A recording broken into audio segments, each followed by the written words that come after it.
छोटे से गांव में एक लड़का रहता था, निखिल। उम्र लगभग 20 साल। पढ़ाई में बहुत अच्छा, सपने बहुत बड़े। लेकिन उसकी एक बहुत बड़ी समस्या थी। वो हर समय शिकायत करता रहता था, मेरे पास अच्छा फोन नहीं है, मेरी किस्मत खराब है, भगवान ने मुझे कुछ नहीं दिया। उसकी माँ अक्सर समझाती, बेटा जो तुम्हारे पास है उसकी कीमत समझो। लेकिन निखिल हंसकर बात टाल देता। एक दिन गुस्से में उसने आसमान की तरफ देखकर कहा, भगवान अगर सच में हो तो मुझे बताओ कि मेरी जिंदगी की क्या कीमत है। उस रात उसे नींद नहीं आ रही थी। गर्मी बहुत थी। वो घर के बाहर एक पेड़ के नीचे जाकर बैठ गया। तभी वहां एक बूढ़े साधु आए। सफेद दाढ़ी, शांत चेहरा और आंखों में अजीब सी चमक। उन्होंने मुस्कुराकर पूछा, क्यों बेटा, इतना परेशान क्यों हो? निखिल बोला, मेरी जिंदगी बेकार है बाबा, मेरे पास कुछ भी नहीं। साधु धीरे से मुस्कुराए। उन्होंने कहा, अच्छा मैं तुम्हें एक सौदा देता हूँ। अगर तुम अपनी एक सांस मुझे दे दोगे तो मैं तुम्हें 1 करोड़ रुपए दूंगा। निखिल हंस पड़ा, एक सांस की इतनी कीमत? साधु बोले, हाँ, लेकिन शर्त है कि जो सांस दोगे वो वापस नहीं मिलेगी। निखिल कुछ सेकंड के लिए चुप हो गया, फिर बोला, नहीं बाबा, एक सांस चली गई तो मैं मर भी सकता हूँ। साधु मुस्कुराए, अच्छा तो दोनों आंखों के बदले 50 करोड़। नहीं नहीं, दोनों हाथों के बदले 100 करोड़। बिल्कुल नहीं, निखिल बिल्कुल मना कर देता है। नहीं, दिल के बदले दुनिया की सारी दौलत। निखिल अब बहुत ही ज्यादा घबरा गया। कोई अपनी जान कैसे दे सकता है, वो भी पैसों के लिए?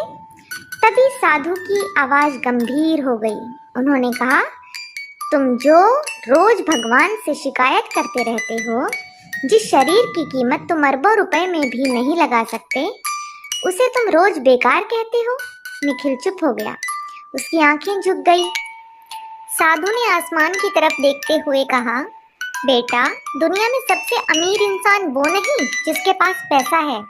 सबसे अमीर वो है जो हर सुबह उठकर अपनी सांसों की कीमत समझता है। हवा धीरे धीरे चल रही थी, पेड़ के पत्ते हिल रहे थे और पहली बार निखिल को अपनी सांसों की आवाज सुनाई दे रही थी। सांस अंदर, सांस बाहर। साधु बोले, जब इंसान पैदा होता है तो यह पहली चीज है जो उसे मिलती है, और मरते समय सबसे आखिरी चीज जो उससे जाती है वो भी सांस ही है। फिर भी इंसान पूरी जिंदगी इसी सबसे कीमती चीज को भूल कर जीता है। निखिल की आंखों से आंसू निकल आए।